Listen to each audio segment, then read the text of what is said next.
Welcome back students, let's move ahead. हमें इसका rate constant का यूनिट निकालना है। सपोज करो एक जनरल इक्वेशन है, ठीक है। Say there is a general equation, क्योंकि सबके लिए वो अप्लाई होगा। जिसका हम मान लो ये इस तरीके से ए ठीक है, बी प्लस सी मिलकर प्रोडक्ट बनाते हैं, ठीक है। तो रेट हम जनरली क्या लिखते हैं, मान लो ये ट्रू डिपेंडेंसी है, ठीक है। के इज इक्वल टू ए का पावर ए, बी का पावर बी और सी का पावर सी, ठीक है। रेट होता है तो के क्या हो जाएगा, रेट अपॉन ए का पावर ए, बी का पावर बी, कैपिटल सी का पावर स्मॉल सी, ये रेट होगा, ठीक है, के का। अब रेट का हमें पता है कितना मोल पर सेकंड होता है यूनिट, इतना मोल पर सेकंड टूट रहा है, या मोल पर मिनट जो सेकंड ही ले लो, बेसिक यूनिट लेते हैं। ये सब क्या है, रिएक्टेंट है सर, ठीक है। तो मैं ऐसा लिख सकता हूँ, concentration of reactants, concentration of reactants का पावर n, जहाँ पे n क्या क्या है, सबका सम है, n is equal to A plus B plus C, ठीक है। इतना तो हो गया। और ये मोल पर सेकंड है ना, मोल पर लीटर पर सेकंड होगा ना, मोल पर लीटर पर second, concentration divided by time है ना। ए का कॉन्सेंट्रेशन जैसे ये है, तो कॉन्सेंट्रेशन क्या होता है, मोल पर लीटर। वही चेंज हमने पढ़ा है, rate concentration divided by time rate होता है। तो एन ये चीज़ हो गया, तो इसको मैं ऐसे लिख सकता हूँ, ये भी कॉन्सेंट्रेशन ही है। तो रेट को मैं आगे क्या लिख सकता हूँ, रेट क्या था, मोल पर लीटर पर सेकंड डिवाइडेड बाई कॉन्सेंट्रेशन का पावर है, तो कॉन्सेंट्रेशन का अगेन यूनिट क्या होगा, मोल पर लीटर, ठीक है, और पावर n है, ठीक है। अब इन सबको एक साथ हम कर देंगे। ऊपर ऑलरेडी क्या है, मोल लीटर -1 है, नीचे भी मोल लीटर है, तो ये ऊपर जाएगा तो क्या हो जाएगा, माइनस में आ जाएगा, ठीक है। ये ऑलरेडी इन दोनों का पावर क्या है, 1 है, इन दोनों को एक साथ करोगे तो इन दोनों का पावर 1 है। ये ऊपर जाएगा तो जो भी पावर ऊपर लेके जाता है क्या हो जाता है, माइनस में जाता है, तो ये 1 माइनस n हो जाएगा। और ये ऑलरेडी सेकंड -1 है ही, पर सेकंड है ना, तो सेकंड -1, तो ये होता है यूनिट ऑफ रेट कांस्टेंट। अब n हमें पता लगाएंगे कैसे, जो एक्चुअल डिपेंडेंसी होगा, ठीक है, उसके हिसाब से। जैसे सपोज करो, अच्छा इस पर हम बाद में आता है, इसका एक और मीनिंग आएगा, इसको अच्छे से समझो। एक टर्म होता है ऑर्डर ऑफ रिएक्शन, क्या, ऑर्डर ऑफ रिएक्शन। इसके बाद ये चीज़ अच्छे से क्लियर होगी, n की वैल्यू क्या होगी। इसका अभी यूनिट नहीं निकालते, वो तो यूनिट तो निकल गया, लेकिन अभी बताते हैं कैसे और क्या करना है उसमें। ऑर्डर ऑफ रिएक्शन, अब आओ यहाँ ऑर्डर ऑफ रिएक्शन में, ये इस चीज़ को रिप्रेजेंट, कुछ भी नया नहीं है उसमें। रेट लॉ में हमने क्या पढ़ा, लॉ ऑफ मास एक्शन कहता था क्या, बैलेंस्ड इक्वेशन में जो कोएफिशिएंट होता है वो पावर हो जाता है। रेट लॉ क्या बोला, नहीं ऐसा नहीं है, जो एक्चुअली में इन्वॉल्व है सिर्फ उसी को लिखेंगे। ये इन्वॉल्व है तो ये लिखेंगे, और इसका कितना मोल एक्चुअली, भले ये बैलेंस्ड में ये 5 है, लेकिन एक्चुअली में अगर 3 मोल ही एग्जिस्ट होता है तो 3 मोल ही लिखेंगे, ठीक है। ये रेट लॉ था। जैसे यहाँ पे देखो हमने समझाया क्या था, ये बैलेंस्ड इक्वेशन कहता है 2n2 और 1O2, लेकिन एक्चुअल रेट जो होता है सिर्फ N2 के कॉन्सेंट्रेशन पर डिपेंड करता है, पावर भी में 2 भी नहीं है, क्या है, 1 ही है। तो ऑर्डर ऑफ जो रिएक्शन होता है वो यही चीज़ है, ट्रू पावर, ठीक है। Experimentally observe dependence of reaction rate on the concentration of reactant, मतलब रिएक्शन रेट का रिएक्टेंट के कॉन्सेंट्रेशन पे ट्रू डिपेंडेंस क्या है। बैलेंस्ड इक्वेशन तो कहता है 2 मोल है, लेकिन ट्रू डिपेंडेंस क्या है, 1 मोल ही है। तो जो ट्रू डिपेंडेंस होता है मोल रिएक्टेंट के कॉन्सेंट्रेशन पे, उसी को ही बोला जाता है ऑर्डर ऑफ रिएक्शन। इसी इक्वेशन को मैं फिर से लिखता हूँ, ठीक है, 2n2, ठीक है, मिल के क्या बनाया 2n2 plus O2। Rate law से हिसाब से रेट क्या हो जा रहा है, हम बोल रहे हैं N2O। ठीक है, अब यहाँ पे देखो, बैलेंस्ड इक्वेशन सेज क्या, 2 moles of N2O are involve, but in reality मतलब एक्सपेरिमेंटली रिएक्शन रेट क्या होता है, reaction rate depends directly proportional to सिर्फ एक कॉन्सेंट्रेशन, मतलब एक मोल पे डिपेंड करता है। ठीक है, ये ट्रू डिपेंडेंस है। But experimentally reaction rate depends on, that is on only 1 mole of N2O, only 1 mole of N2O. This is true dependence. This is true dependence called order of reaction. Order of reaction. ठीक है, जैसे कि इस reaction को लिखा जाए और पूछा जाए इस रिएक्शन का ऑर्डर क्या है, तो आप बोलोगे 1। ठीक है, तो इसको डिफाइन कैसे करते हैं, the experimental observe dependence, the experimental observed dependence, the experimental observed dependence of the reaction rate of the reaction rate on the concentration of reactants, on the concentration of reactants, on the concentration of reactants। ठीक है, ये अब कुछ भी हो सकता है। Actual dependence तो कुछ ज़रूरी नहीं है कि होल नंबर ही होगा, ये एक पॉइंट है यहाँ पर। बैलेंस्ड इक्वेशन से लोगे तो हमेशा क्या आएगा, होल नंबर ही आता है, लेकिन ये कोई ज़रूरी नहीं है, ये फ्रैक्शनल भी हो सकता है। ठीक है, 0 भी हो सकता है, ये भी एक पॉइंट है। तो ऑर्डर ऑफ रिएक्शन जो होता है, order of reaction can be integer, 0 और फ्रैक्शनल। कुछ एग्जांपल्स दे के मैं कैलकुलेट करके बताता हूँ कैसे निकालते हैं। बहुत सिंपल है ऑर्डर ऑफ रिएक्शन, बहुत सिंपल है। जैसे सपोज करो मैं एक रिएक्शन लिखूँ, से पहला रिएक्शन कुछ एग्जांपल से बता रहा हूँ मैं। A + 2B दे रहा है C, लेकिन रेट जो है कुछ इस तरीके से, रेट इज़ A, ठीक है, 1/2, B 3/2। ये एक्चुअल डिपेंडेंस है। भले ही बैलेंस्ड में एक हो जा रहा है, इसका 2 ही हो जा रहा है, लेकिन डिपेंडेंस क्या है, 1/2 और 3/2।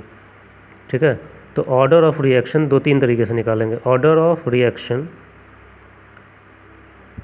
विथ रिस्पेक्ट टू ए कितना हो जाएगा, ए का ट्रू डिपेंडेंस कितना है, हाफ है, तो order of reaction with respect to A is half. उसी तरीके से order of reaction with respect to B कितना हो जाएगा, बैलेंस्ड में भले ही है, लेकिन हम देखेंगे ऑर्डर ऑफ रिएक्शन के लिए हमेशा रेट लॉ पे, 3/2, तो ऑर्डर ऑफ रिएक्शन 3/2 हो जाएगा विथ रिस्पेक्ट टू बी। तो overall total order of reaction कितना हो जाएगा, ये हमेशा आपको ध्यान देना है। टोटल ऑर्डर ऑफ रिएक्शन आपके क्वेश्चन में क्या पूछ रहा है, किसी रिस्पेक्ट में पूछ रहा है या ओवरऑल पूरे रिएक्शन का पूछ रहा है, तो रिएक्शन का क्या होगा, दोनों का सम 1/2 + 3/2, दैट इज़ 4/2, दैट इज़ 2। तो this is overall order of reaction. ये कहने का मतलब होता है ऑर्डर ऑफ रिएक्शन का। ठीक है,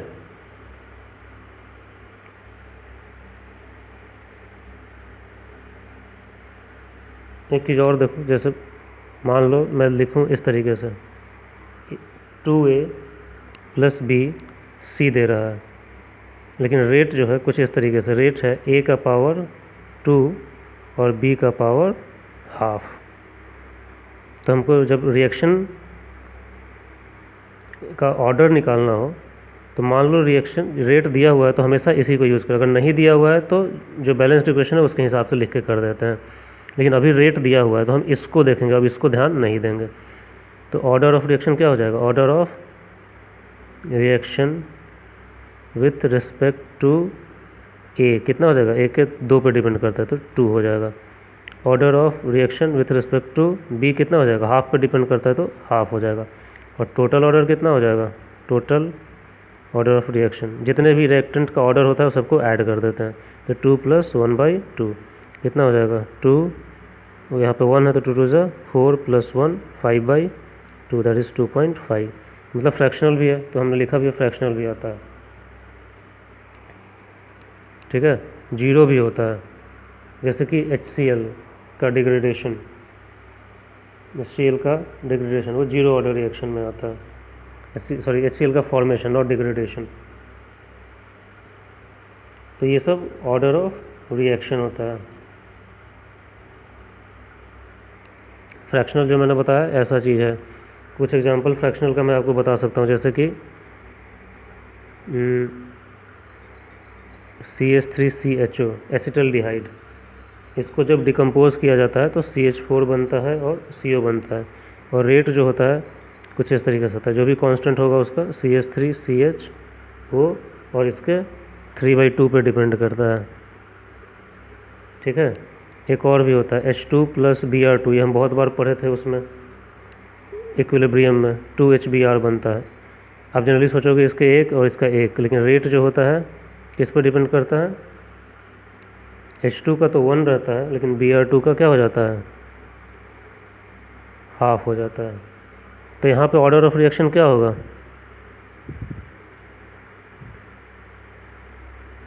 3/2 एक ही रिएक्टेंट का है, यहाँ पे ऑर्डर ऑफ रिएक्शन क्या हो जाएगा, इसका 1 और इसका 1/2, 1 + 1/2 कितना हो जाएगा 3/2, इसका भी 3/2 ही हुआ, मतलब 1/5.5, इसका 1.5। तो इस तरीके से ऑर्डर निकालते, बहुत सिंपल क्वेश्चंस आते हैं ऐसे ही। कुछ रिएक्शंस फर्स्ट ऑर्डर होते हैं, मतलब कि सिंगल पावर पे डिपेंडेंट करते हैं कुछ, जैसे एग्जांपल्स में मैं आपको बताऊँ फर्स्ट ऑर्डर रिएक्शंस के। फर्स्ट ऑर्डर मतलब ओवरऑल रिएक्शन का ऑर्डर क्या है, 1 है, ठीक है। डिकम्पोजिशन जैसे होता है, मान लो H2O2 का वो N2O5 का डिकम्पोजिशन होता है 2NO2 + ½ O2, ये फर्स्ट ऑर्डर रिएक्शन होता है। रेट जो होता है डायरेक्टली प्रोपोर्शनल होता है N2O5 के कॉन्सेंट्रेशन से, 1 पावर, बैलेंस्ड में भी 1 ही है तो ये सही है, कोई दिक्कत नहीं है। हाइड्रोजन पेरोक्साइड का डिकम्पोजिशन होता है, वो भी फर्स्ट ऑर्डर रिएक्शन ही होता है। ये क्या बनाता है H2O + ½ O2, रेट जो होता है डायरेक्टली प्रोपोर्शनल होता है कॉन्सेंट्रेशन ऑफ H2O2, तो इसका बैलेंस्ड में भी 1 होता है, ट्रू डिपेंडेंसी भी 1 ही होता है। कुछ सेकेंड ऑर्डर रिएक्शन होते हैं, ठीक है, जैसे कि 2NO2 2NO + O2 बनाता है, इसका रेट जो होता है बैलेंस्ड की तरह ही होता है, 2NO2 का पावर 2 ही होता है, ठीक है। इसी तरीके से H2 और I2 का फॉर्मेशन होता है, 2HI बनाता है, रेट डायरेक्टली प्रोपोर्शनल होता है H2 के और I2 के, तो 1 + 1 2 हो गया। यहाँ पे क्या हो गया, ऑर्डर ऑफ रिएक्शन 2 ही हो गया। यहाँ पे भी ऑर्डर ऑफ रिएक्शन, इसका 1 इसका 1, 1 + 1 2 हो गया, ठीक है। तो ये सेकेंड ऑर्डर रिएक्शन हो गया, मतलब ऑर्डर 2 है इसका। उसी तरीके से थर्ड ऑर्डर रिएक्शन भी होते हैं,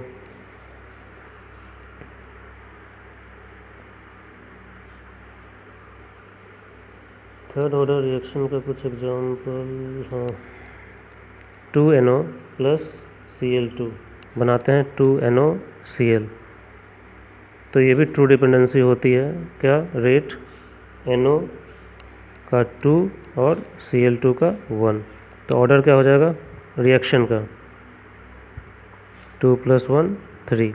अगर सिर्फ NO के रेस्पेक्ट में पूछे ऑर्डर ऑफ रिएक्शन तो क्या बोलोगे 2, सिर्फ Cl2 के रेस्पेक्ट में तो 1, ओवरऑल ऑर्डर ऑफ रिएक्शन 3।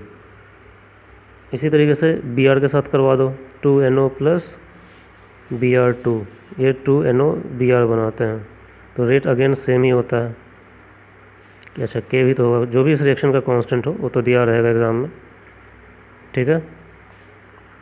के NO का पावर 2 Br2 का पावर 1, ठीक है। तो ऑर्डर ऑफ रिएक्शन फिर क्या हो जाएगा 2+1, ये एक्चुअल डिपेंडेंसी है और बैलेंस्ड में भी वही है, तो वो सेम हो सकता है, कोई ये नहीं है, लेकिन हमें एक्चुअल रेट के लिए हमेशा ट्रू डिपेंडेंसी लिया जाता है। जीरो ऑर्डर भी होते हैं, मतलब प्रोडक्ट रिएक्शन के कंसंट्रेशन को डिपेंड ही नहीं करते हैं, जैसे कि H2 + Cl2 क्या बना 2HCl। ये किस चीज़ में होता है, हमेशा हीट वगैरह लाइट वगैरह देते हैं तो बनता है, टूटता भी लाइट के प्रेजेंस में ही है। जो रेट होता है वो होता है कि H2 है ना 0 Cl2 0, मतलब इस पर डिपेंड नहीं करता है, लाइट कितना है उस पर डिपेंड करता है, ठीक है। तो ऑर्डर ऑफ रिएक्शन 0 हो गया, मतलब independent of reactant concentration, independent of reactant concentration, ठीक है। फ्रैक्शनल तो मैंने आपको बता ही दिया, ऊपर 2-3 एग्जांपल हमने देखे थे अभी, राइट। ये सब फ्रैक्शनल देखा था हमने, ये सब क्या है फ्रैक्शनल है।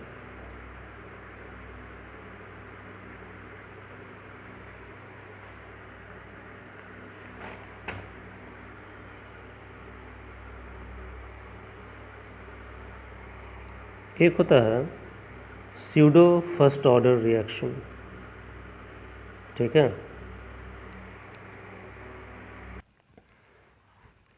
एक होता है स्यूडो फर्स्ट ऑर्डर। स्यूडो का मतलब क्या होता है फॉल्स फर्स्ट ऑर्डर रिएक्शन। अब इसका मतलब क्या हुआ देखो, अभी मैंने एक एग्जांपल दिया था आपको, कहाँ गया वो शुगर का, ये वाला एग्जांपल देखो, ठीक है।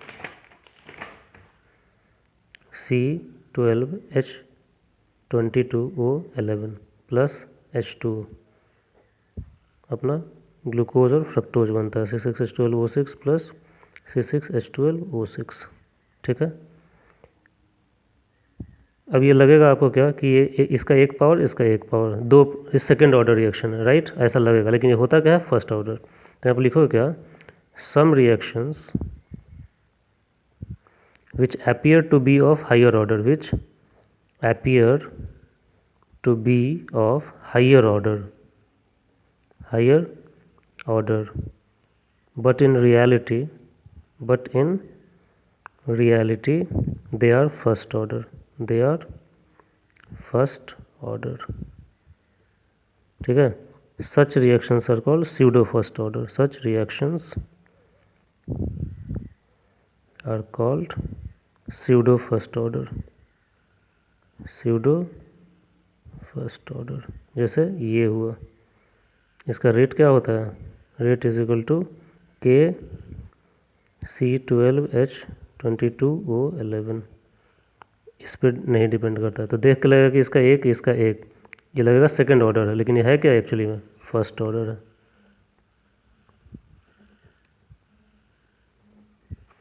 जितने भी एस्टर्स होते हैं अल्कोहल और एसिड का मिक्सचर, जैसे कि इथाइल एसिड CH3COC2H5, वो भी सब हाइड्रोलिसिस ऑफ एस्टर जो होता है हमेशा स्यूडो फर्स्ट ऑर्डर होता है, क्योंकि उसमें एक एस्टर होगा, हाइड्रोलिसिस कर रहे हैं तो वाटर इस तरीके से ऐड करोगे तो आपको लगेगा इसका 1 मोल इसका 1 मोल सेकेंड ऑर्डर है, इसका 1 मोल इसका 3 मोल फोर्थ ऑर्डर है, लेकिन होता नहीं है। वो सिर्फ डिपेंड करता है इथाइल एसीटेट मतलब कि एसीटेट के कॉन्सेंट्रेशन पर। सारे शुगर्स का हाइड्रोलिसिस यही चीज़ होता है।